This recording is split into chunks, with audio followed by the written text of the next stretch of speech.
Quando acaba a luz aqui em casa. Ué, acabou a internet. Mano, acabou a luz! Como é que é? Vamos respirar fundo. Calma. Talvez tenha sido só aqui em casa. Já volto. Ei, acabou a luz aí pra vocês também?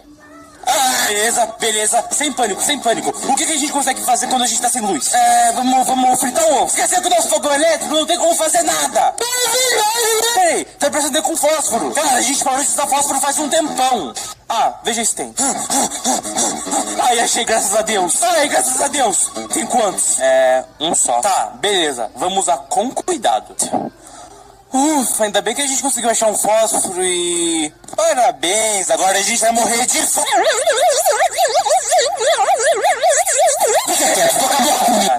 Eu juro que quando voltar tudo, eu vou ligar esse fogão, vou fritar o ovo, assistir todos os vídeos que eu quiser, vou responder tudo. A luz já voltou.